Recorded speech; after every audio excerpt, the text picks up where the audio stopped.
Paano kung ang susi sa pagbubukas ng kayamanan sa iyong tahanan ay matagal nang nakatago sa harap mo? Isipin mo kung ang simpleng hakbang ng paghawak sa isang bagay ay makakaakit ng kasaganaan at kalayaan sa pananalapi sa iyong buhay. Ano ang mahiwagang bagay na ito at bakit ito nagtatago sa harap ng iyong mata? Sa loob ng maraming siglo, naniniwala ang mga tao na may mga bagay na may kakayahang mag-akit ng kayamanan, tagumpay at kasaganaan sa kanilang buhay. Pero paano kung sabihin ko sa iyo na isa sa mga bagay na ito ay tahimik na nakatago sa iyong tahanan, naghihintay na mapansin mo ang kanyang kapangyarihan? Karamihan sa mga tao ay hindi namamalayan na itinatapon ito, kaya nawawala sa kanila ang potensyal nitong baguhin ang kanilang pinansyal na kapalaran.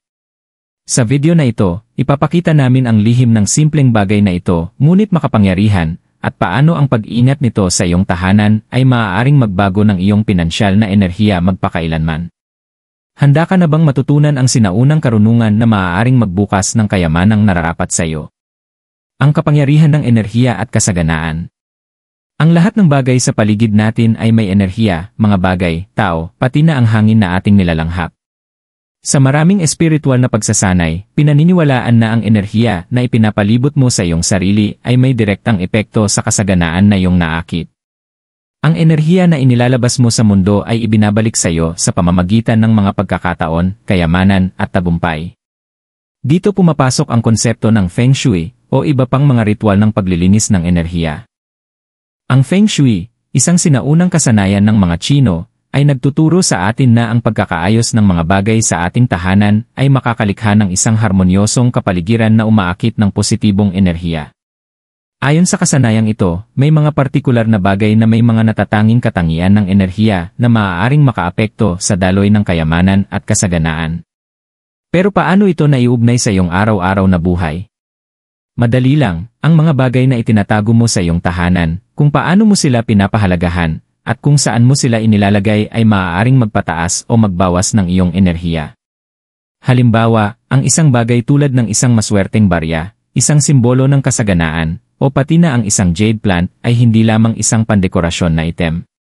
Ang mga bagay na ito ay may potensyal na gawing isang ilaw ng pinansyal na enerhiya ang iyong tahanan na humihikayat ng kayamanan patungo sa iyo. Sa pamamagitan ng paggalang at pagpapalago sa mga bagay na ito, naglilikha ka ng direktang ugnayan sa kasaganaan.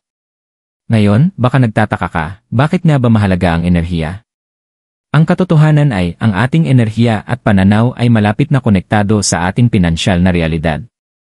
Kung naniniwala ka na ang kayamanan ay mahirap hanapin at ang pera ay mahirap makuha, ang iyong enerhiya ay magre-reflect sa paniniwalang ito. Ngunit kung lilikha ka ng isang kapaligiran na umaayon sa kasaganaan at tagumpay, magsisimula ring magbago ang iyong pananaw, nagbubukas ng mga pinto para sa mga bagong pagkakataon at pinansyal na paglago. Sa katunayan, maraming pag-aaral ang nagpapakita na ang positibong pag-iisip, kasama ang tamang kapaligiran, ay maaaring makatulong upang mapabuti ang parehong mental at pinansyal na kalusugan. Ang mga tao na nagsasanay ng pasasalamat at pinapaligiran ang kanilang mga sarili ng mga simbolo ng kayamanan, ay mas malamang na mapansin ang mga oportunidad para sa tagumpay sa pinansya, at mas bukas sila sa pagtanggap ng kasaganaan. Kaya, kung nais mong baguhin ang iyong pinansyal na enerhiya, kailangan mong magsimula sa pagtingin sa enerhiya sa iyong tahanan. Hindi lang ito tungkol sa pagpapanatiling malinis ang mga bagay, ito ay tungkol sa pagtanggap ng tamang enerhiya at pagpapalaya ng anumang bagay na maaaring humahadlang sa iyo. Malalaman mo agad na kapag nagsimula ka ng tratuhin ang iyong espasyo ng may layunin, magsisimulang dumaloy ang kayamanan sa iyong buhay. Pero paano nga ba natin ito gagawin? Ano ang isang bagay na maaaring magdala ng malaking pagbabago sa pag-akit ng kayamanan sa iyong tahanan? Ang lihim na bagay na akit ng kayamanan. Ngayon na napag-usapan natin ang kahalagahan ng enerhiya at kasaganaan, pag-usapan naman natin ang partikular na bagay na maaaring ganap na magbago ng iyong pinansyal na buhay. Hindi ito basta-bastang bagay, ito ay isang bagay na pinapahalagahan sa loob ng maraming siglo, dahil sa simbolikong kapangyarihan nitong mag-akit ng kayamanan, kasaganaan, at magandang kapalaran. Ano nga ba ang bagay na ito? Wala nang iba kundi isang barya. Tama, isang simpleng barya. Pero hindi lang basta-bastang barya. Ang kapangyarihan ng isang barya, lalo na ang isang espesyal, ay higit pa sa halaga nito bilang pera.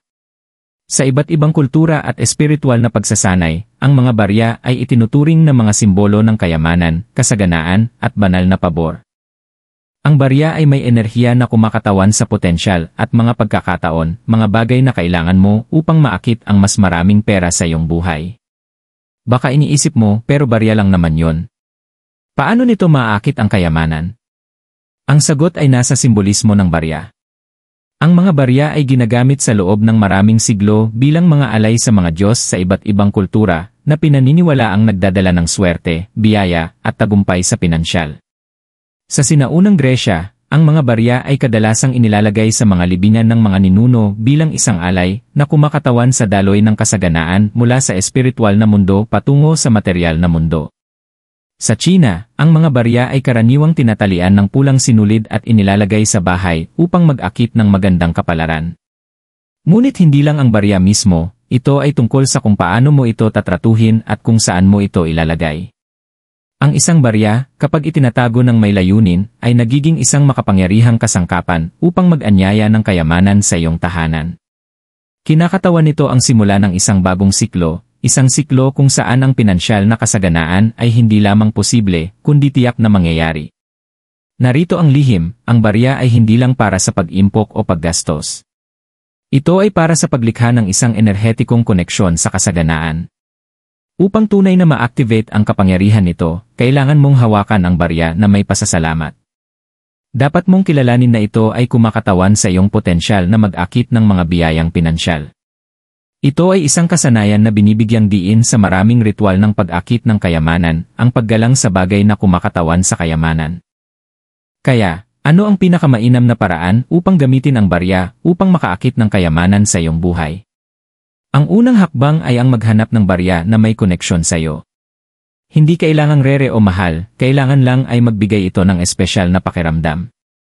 Maaari ka pang gumamit ng baryang nahanap mo sa kalsada, dahil itinuturing itong tanda na ang kayamanan ay naghahanap na sa iyo. Kapag nahanap mo na ang iyong barya, ang susunod na hakbang ay ilagay ito sa isang lugar ng kahalagahan sa iyong tahanan. Ang pinakakaraniwang rekomendasyon ay ilagay ito sa timog silangang sulok ng iyong bahay, ang bahagi ng bagwa map na naugnay sa kayamanan at kasaganaan sa Feng Shui. Ang simpleng hakbang na ito ay naglilikha ng isang makapangyarihang pagbabago sa enerhiya, na nagsasaad sa universo na handa ka nang tanggapin ang kayamanan at mga pagkakataon. Paano panatilihin ang bagay na ito sa iyong tahanan? Ngayong alam mo na kung anong bagay ang maaaring mag-akit ng kayamanan, mag-focus naman tayo kung paano mo ito epektibong mapapanatili sa iyong tahanan upang ma-maximize ang potensyal nito. Hindi sapat na basta-basta lang hawakan ang barya, may mga partikular na paraan kung paano ito tratuhin, ilagay, at pahalagahan upang mapalakas ang kapangyarihan nito sa pag-akit ng kayamanan sa iyong buhay. Isa, mahalaga ang pagkakalagay, kung saan ilalagay ang barya. Tulad ng nabanggit kanina, mahalaga ang tamang pagkakalagay ng barya. Sa Feng Shui, ang timog silangang sulok ng iyong tahanan ay itinuturing na kanto ng kayamanan, kaya dito mo dapat ilagay ang barya upang ma-activate ang enerhiya nitong mag-akit ng kayamanan. Ang lugar na ito ay kumakatawan sa kasaganaan, pag-unlad, at pinansyal na paglago. Sa pamamagitan ng paglalagay ng iyong barya dito, direktang itinatama mo ito sa enerhiya ng kayamanan. Ngunit, hindi lang sa timog silangang kanto.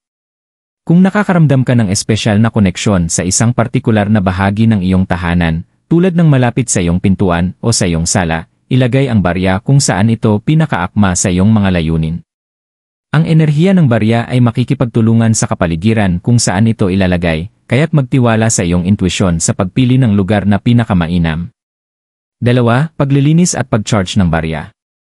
Bago ilagay ang barya sa iyong tahanan, mahalaga na linisin ito mula sa anumang negatibong o stagnant na enerhiya. Maaari mong gawin ito sa pamamagitan ng paghuhugas ng barya sa ilalim ng umaagos na tubig, paglalagay nito sa isang mangkok na may alat na tubig buong magdamag, o simpleng paghawak nito sa iyong mga kamay at pagbibigay pansin sa paglilinis ng barya sa pamamagitan ng puting liwanag.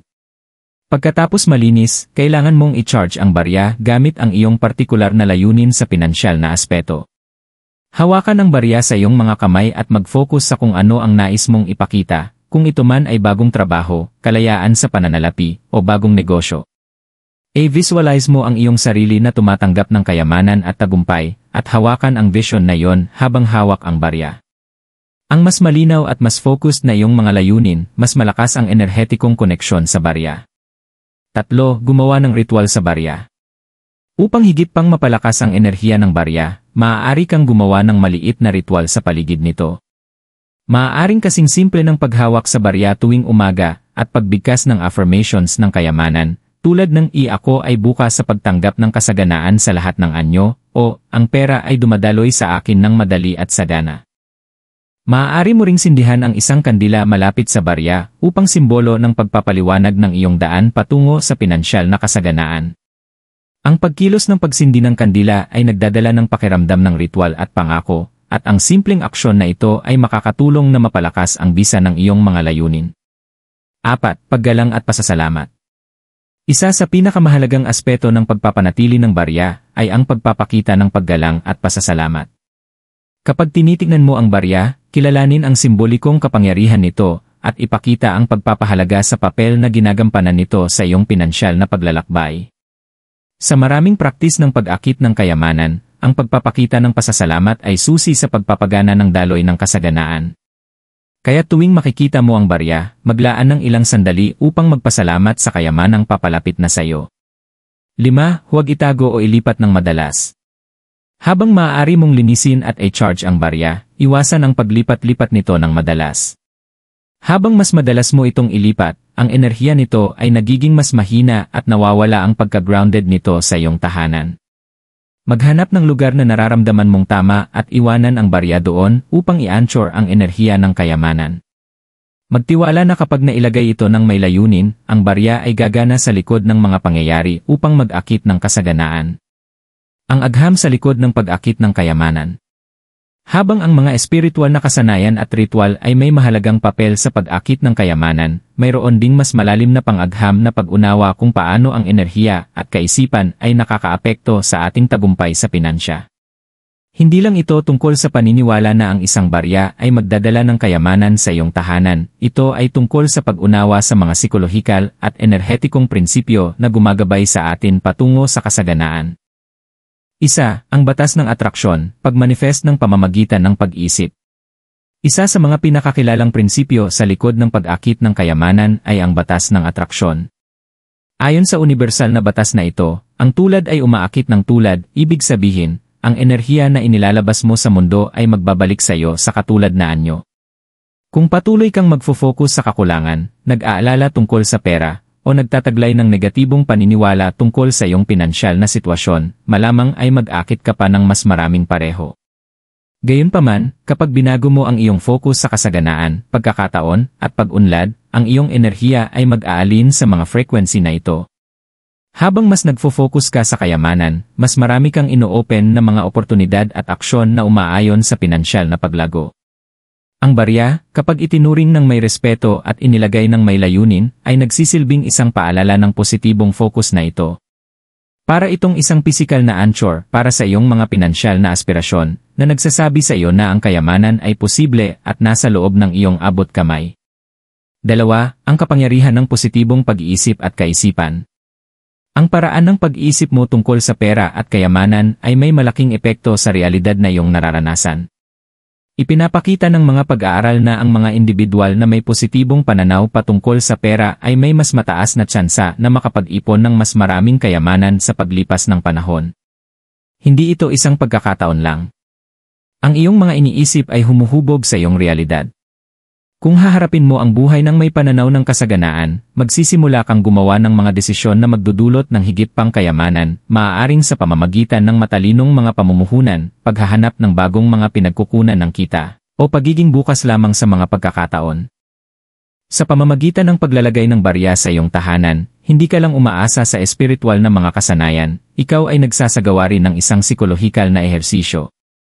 Tuwing tinitignan mo ang barya, pinapalakas mo ang iyong mga paniniwala tungkol sa kayamanan at kasaganaan na nagpapalakas pa sa iyong mindset at umaakit ng mga oportunidad na maaaring hindi mo pa napansin dati. Nagiging isang cycle ito, ang positibong pag-isip ay humahantong sa positibong aksyon at ang positibong aksyon ay humahantong sa positibong resulta. 3. Ang placebo effect at mga layunin. Sa agham, ang placebo effect ay isang phenomenon kung saan ang mga individual ay nakakaranas ng mga tunay at nasusukat na pagpapabuti sa kanilang kalusugan dahil lamang naniniwala sila sa bisa ng isang paggamot, kahit na ang paggamot na iyon ay walang aktibong sangkap. Ipinapakita nito ang makapangyarihang koneksyon sa pagitan ng paniniwala at kinalabasan. Katulad nito, kapag tinatrato mo ang barya bilang simbolo ng kayamanan at tinitingnan ito ng may taos-pusong layunin, ang iyong paniniwala sa kapangyarihan nito ay makakaapekto sa iyong pinansyal na realidad.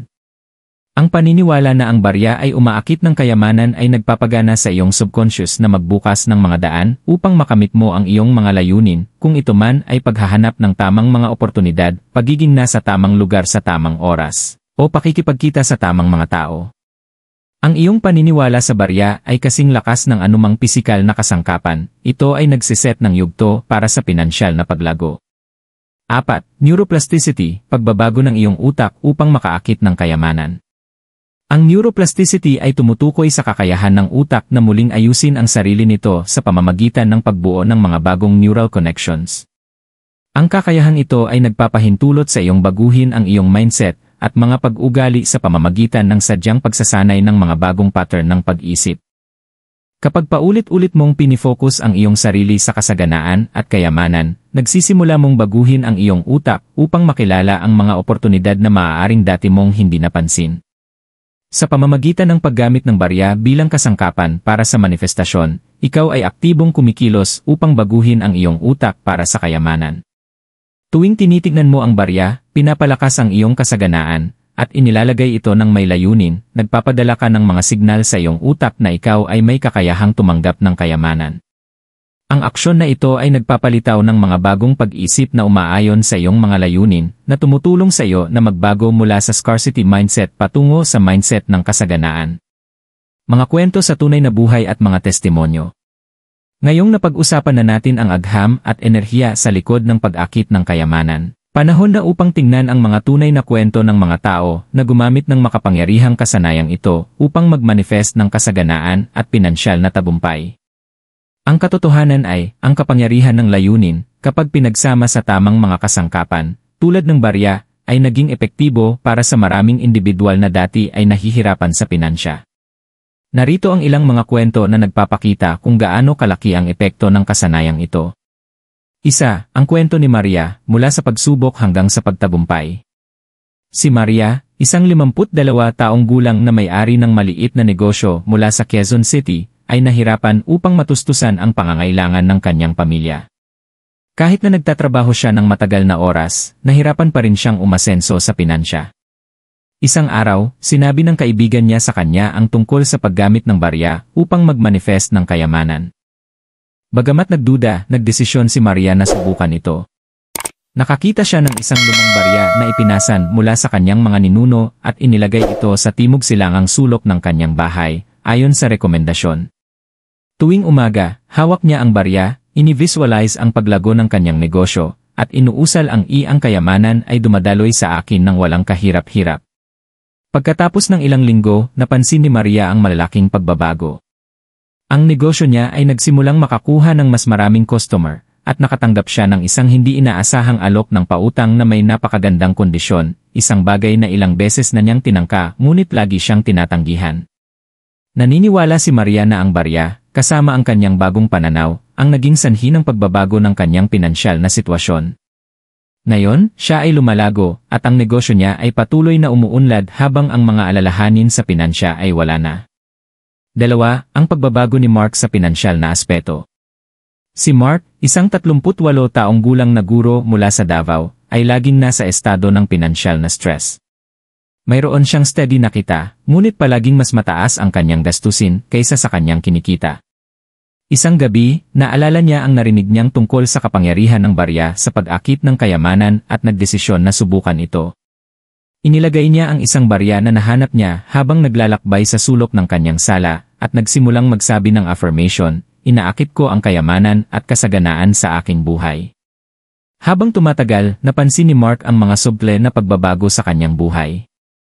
Inimbitahan siya upang makilahok sa isang hindi inaasahang side project na nagbigay sa kanya ng karagdagang kita na hindi niya inaasahan. Nagpatuloy ang mga pinansyal na tagumpay at loob ng 6 na buwan, Natagpuan ni Mark ang kanyang sarili sa isang mas matatag na posisyon sa pinansya. Ipinagpapasalamat niya ang kanyang pinansyal na pagbabago sa ritual na ginawa niya gamit ang barya. Kasama ang pagbabago ng kanyang mindset patungo sa kasaganaan. 3.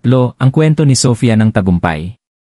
Si Sofia, isang 27 taong gulang na freelance graphic designer mula sa Cebu, ay palaging nahirapan sa paghahanap ng matatag na trabaho. Hindi stable ang kanyang finances at madalas ay nabubuhay siya mula sa paycheck patungong paycheck. Pagkatapos marinig ang tungkol sa ritual ng barya mula sa isang kaibigan, nagdesisyon si Sofia na subukan ito. Nakakita siya ng isang barya na ibinigay sa kanya bilang good luck charm sa isang paglalakbay sa ibang bansa at inilagay ito sa kanyang desk kung saan siya araw-araw makikita ito. Sinimula ni Sofia na gamitin ang barya bilang araw-araw na paalala upang manatiling positibo at mag-focus sa kanyang mga layunin. Hawak niya ang barya bago magsimula ng trabaho at nag-set ng malinaw na layunin para sa araw. Pagkalipas ng isang buwan, nagsimulang tumaas ang kanyang negosyo at nagsimula siyang makakuha ng mga mas mataas na bayad na kliyente at mga referrals. Ang kanyang kita ay unti-unting tumaas at nagawa niyang bayaran ang mga utang at mag-ipon para sa hinaharap. Naniniwala si Sofia na ang barya ay may malaking bahagi sa kanyang tagumpay dahil pinanatili nitong nakatutok siya sa kanyang mga layunin at binigyan siya ng lakas ng loob upang makaakit ng mga oportunidad. 4. Ang hindi inaasahang pagpapala ni Rafik. Si Rafik, isang 45 taong gulang na ama ng 2 anak mula sa Manila, ay dumaan sa isang mahirap na pinansyal na panahon. Kamakailan lang siyang nawalan ng trabaho at nahirapan maghanap ng bagong trabaho.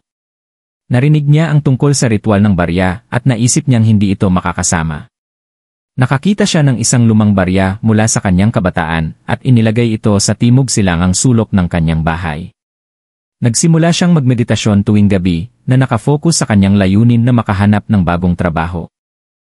Pagkalipas ng isang buwan, nakontak si Rafik ng isang dating katrabaho na nag-alok sa kanya ng bagong posisyon na may mas mataas na sahod at mas magagandang benepisyo kaysa sa dati niyang trabaho. Ang hindi inaasahang biyaya na ito ay tumulong kay Rafik upang makabangon at magbigay ng pinansyal na katatagan na matagal na niyang hinahanap. Ipinagpapasalamat ni Rafik ang kanyang bagong tagumpay sa kapangyarihan ng barya at ang pagbabago ng kanyang enerhiya. Konklusyon. Sa pagtatapos, malinaw na ang pag-akit ng kayamanan at kasaganaan ay hindi lang tungkol sa swerte o pagkakataon, ito ay tungkol sa layunin, enerhiya, at ang pag-aalin ng iyong sarili sa likas na daloy ng universo. Sa pamamagitan ng pagsasama ng makapangyarihang ritual na ito sa iyong araw-araw na buhay, hindi ka lang basta humahawak ng barya, gumagawa ka ng isang malaytao na desisyon upang tanggapin ang kasaganaan at mga oportunidad sa iyong buhay. Ang barya ay nagsisilbing patuloy na paalala na ang kayamanan ay nasa iyong abot kamay. Isa itong simbolo ng iyong pangako na baguhin ang iyong mindset, maglikha ng positibong enerhiya sa iyong espasyo, at makaakit ng kasaganaan na nararapat sa iyo. Sa simpleng paglalagay nito sa iyong tahanan at pagturing dito ng may respeto, binubuksan mo ang pinto patungo sa isang mundo ng pinansyal na paglago at tagumpay. Tandaan, hindi lang ang barya mismo ang nagdadala ng kayamanan, ito ang iyong mindset, iyong mga layunin, at ang enerhiya na iyong pinapalaganap sa paligid ng ritual na ito. Magtiwala sa proseso, manatiling nakatutok sa iyong mga layunin, at hayaan ang kapangyarihan ng barya na gabayan ka patungo sa iyong mga pinansyal na pangarap. Pagkalipas ng isang buwan, nakontak si Rafik ng isang dating katrabaho na nag-alok sa kanya ng bagong posisyon na may mas mataas na sahod at mas magagandang benepisyo kaysa sa dati niyang trabaho. Ang hindi inaasahang biyaya na ito ay tumulong kay Rafik upang makabangon at magbigay ng pinansyal na katatagan na matagal na niyang hinahanap. Ipinagpapasalamat ni Rafik ang kanyang bagong tagumpay sa kapangyarihan ng barya at ang pagbabago ng kanyang enerhiya. Konklusyon.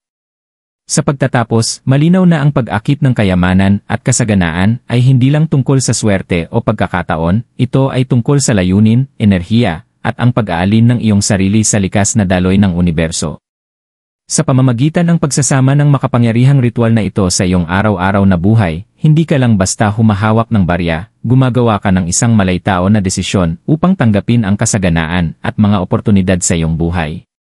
Ang barya ay nagsisilbing patuloy na paalala na ang kayamanan ay nasa iyong abot kamay. Isa itong simbolo ng iyong pangako na baguhin ang iyong mindset, maglikha ng positibong enerhiya sa iyong espasyo, at makaakit ng kasaganaan na nararapat sa iyo. Sa simpleng paglalagay nito sa iyong tahanan at pagturing dito ng may respeto, binubuksan mo ang pinto patungo sa isang mundo ng pinansyal na paglago at tagumpay. Tandaan, hindi lang ang barya mismo ang nagdadala ng kayamanan, ito ang iyong mindset, iyong mga layunin, at ang enerhiya na iyong pinapalaganap sa paligid ng ritual na ito. Magtiwala sa proseso, manatiling nakatutok sa iyong mga layunin, at hayaan ang kapangyarihan ng barya na gabayan ka patungo sa iyong mga pinansyal na pangarap.